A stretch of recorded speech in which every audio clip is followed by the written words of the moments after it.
Naam, hali gani ndugu mpenzi mtazamaji wa TRC Mzundu TV and NDC. Leo hii tena tuko ndani ya viunga hivi vya shule ya msingi Kabukumbini, na lengo kubwa lilotuleta hapa ni kuja kuhitimisha mafunzo yaliyoanza toka jana.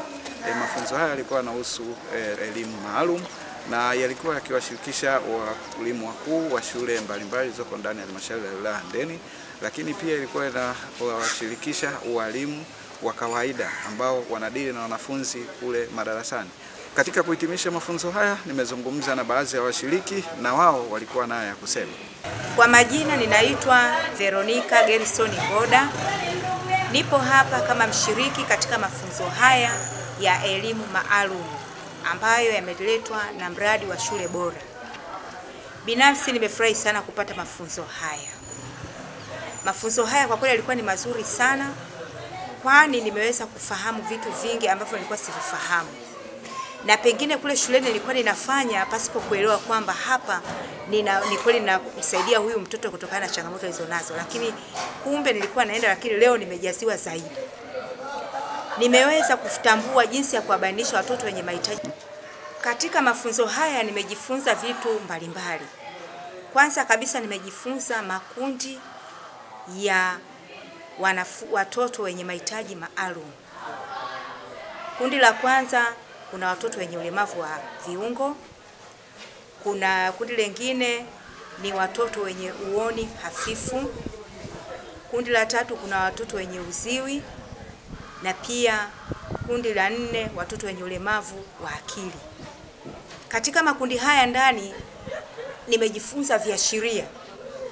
Nikija kwenye viashiria vya mtoto mwenye ulemavu wa akili, kiashiria gani nitamtambua huyu mtoto? Naweza nikatambua kwamba huyu mtoto ana shida ya viashiria vya akili kutokana na matendo anayoyafanya ambayo hayaendani na nini na umri wake. Kwa hiyo nimetambua jinsi ya kubainisha na hata kutambua afua stahiki za mtoto huyo. Kwa mfano, kuna mtoto mwenye ulemavu wa ngozi. Ulemavu wa ngozi kiashiria chake ninatambua kabisa kwamba rangi ya ngozi yake kwamba ni nyeupe, na pia nimetambua kiashiria kile kwamba macho kufinya, kwa sababu huyu mtoto zaidi macho anafinya kwa sababu ya mwanga ambao anakumbana nao, ndio maana macho hawezi kufanya kuona vizuri. Nini afua stahiki yake? Nimetambua hata afua stahiki kwamba kuna labda kofia ya kuvaa kuweza kujikinga na mwanga ule ambao kuna kuvaa miwani, kuna mafuta kuweza kujipaka kutokana na ngozi yake asije kapata na magonjwa, kwa mfano kansa. Kwa hiyo vyote hivi nimekwenda kuvifahamu.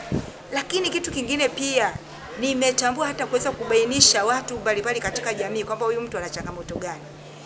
Licha kutambua tu kwamba changamoto alionayo, hata kumshauri mtu ambaye ana changamoto ambayo anayo, naweza nikamshauri kwamba afanye nini kutokana na changamoto aliyokuwa nayo. Kwa kweli kipekee mimi kama mshiriki na wenzangu wote tunashukuru sana mradi wa shule bora kutuletea haya mafunzo. Kwa kweli wameona mbali, kwani jamii sasa naamini kupitia mimi na wenzangu wengine tutaenda kuelimisha. Wengine unakuta wanawaficha watoto, tunaamini kwamba hawatawaficha tena, tutawaleta, watafika hata katika vituo vya shule kuweza kusoma, hata kupeleka kwenye vituo mbalimbali kwa ajili ya kuweza kupatiwa afua zao stahiki zaidi. Mimi sina mengi zaidi, ni kuishukuru huu mradi wa shule bora. Asanteni sana, tunaamini mtaendelea kuona mbali zaidi. Zipo changamoto nyingi za ujifunzaji ambazo mtaendelea kuzibaini na mtaendelea kutuletea. Mungu awabariki katika yote ambayo mmetuletea. TRC Mzundu TV, hakika ni kisima cha maarifa. Ni kisima cha maarifa. Ni kisima cha maarifa. Ni kisima cha maarifa. Ni kisima cha maarifa. Ni kisima cha maarifa. Nikiripoti tokea hapa ndani ya viunga vya shule ya msingi Kabukumbini iliyoko kata ya Kabukundani, halmashauri ya wilaya Handeni, mimi Nchisco wa TRC Mzundu TV and NDC.